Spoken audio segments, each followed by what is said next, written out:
Wisdom, the final frontier to true knowledge. Welcome to Wisdom Trek, where our mission is to create a legacy of wisdom, to seek out discernment and insights, to boldly grow where few have chosen to grow before. Hello, my friend. I am Guthrie Chamberlain, your captain on our journey to increase wisdom and create a living legacy. Thank you for joining us today as we explore wisdom on our second millennium of podcast. This is day 1096 of our trek, and it is Wisdom Wednesday. Creating a biblical worldview is important in order to have a proper perspective on today's current events. To establish a biblical worldview, it is required that we also have a proper understanding of God's Word. Especially in our Western cultures, we do not fully understand the Scriptures from the mindset and the culture of the authors.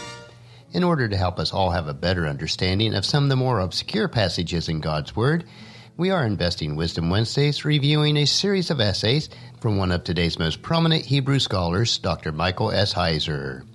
He has compiled these essays into a book titled, I Dare You Not to Bore Me with the Bible. Our perspective about a situation or circumstance creates our reality, which may not be in sync with actual reality. In today's essay, we will explore passages that cover Perspective Changes Everything. The questions many Christians and Bible scholars debate about surrounds eschatology, or future events that are considered the end times. Is the book of Revelation a linear chronology of distant future events? Or does the book describe Roman persecution of Christians and Rome's destruction of the temple events which occurred during John's lifetime? The first view opts for a mid-AD 90s authorship, long after the temple was destroyed. The second supports a pre-AD 70s authorship, when the temple was still standing. Each of these readings is complicated by Revelation chapter 11, verses 1 and 2. And let me read that to you. Then I was given a measuring stick, and I was told, Go and measure the temple of God and the altar, and count the number of worshippers. But do not measure the outer courtyard, for it has been turned over to the nations. They will trample the holy city for 42 months.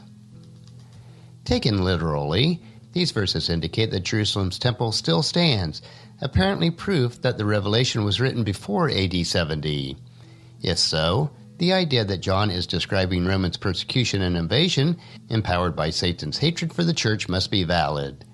However, while the defense of this view takes the passage literally, most people who prefer to see Revelation written before AD 70 read the rest of Revelation symbolically, matching John's description to some feature of the Roman Empire and its Caesars. Those who read Revelation in terms of a distant future event often point to the mid-90s authorship. They prefer symbolic readings of Revelation 11, a departure from their preference for taking the rest of Revelation quite literally, even to the point of describing futuristic military weapons in John's visions. Who is the literalist now? It is difficult to be consistent with the book of Revelation. The early church father, Clement of Rome, offers us clues for understanding how the passage might be understood. Clement wrote long after Jerusalem's temple had been destroyed, but he used the present tense when speaking of the temple in 1 Clement 40 and 41. He does strike this analogy between the orderly worship of the temple in times past with the current concern about worship. The same may be true with Revelation chapter 11, verses 1 and 2. It is not unusual for biblical writers to speak of past events in language that sounds contemporary. In other words, the temple might be long gone, but references to it serve some other literary or theological purpose, taking center stage in the writer's mind. Nevertheless, this doesn't exclude the possibility of interpreting Revelation's light in events of Rome. It just proves that neither approach can be fully accepted. When reading a complicated book like Revelation, it is helpful to address where views deviate in their interpretive approach. It might be more revealing than we even expected. When it comes to the study of eschatology, it is best to realize that there is so much that we do not know. Therefore, we should not become overly dogmatic or cause division in God's kingdom over such issues. And that will conclude our essay for this week. Next Wisdom Wednesday will be our final essay from Dr. Heiser's book. The final essay is titled Constantine, Conspiracy, and the Canon. I believe that you'll find this another interesting topic to consider as we build our biblical worldview. Tomorrow we will continue with our 3-minute humor nugget that will provide you with a bit of cheer, which will help you to lighten up and live a rich and satisfying life.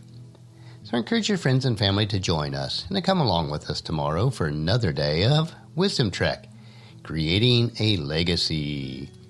If you'd like to listen to any of the past 1095 treks or read the Wisdom Journals, they are all available at wisdom-trek.com. I encourage you to subscribe to Wisdom Trek on your favorite podcast player so that each day's trek will be downloaded to you automatically. And thank you so much for allowing me to be your guide, your mentor, but most importantly, I am your friend as I serve you through the Wisdom Trek podcast and journal. As we take this trek of life together, let us always live abundantly, love unconditionally, listen intentionally, learn continuously, lend to others generously, lead with integrity, and then leave a living legacy each day. I am Guthrie Chamberlain, reminding you to keep moving forward, enjoy your journey, and then create a great day every day. See you tomorrow.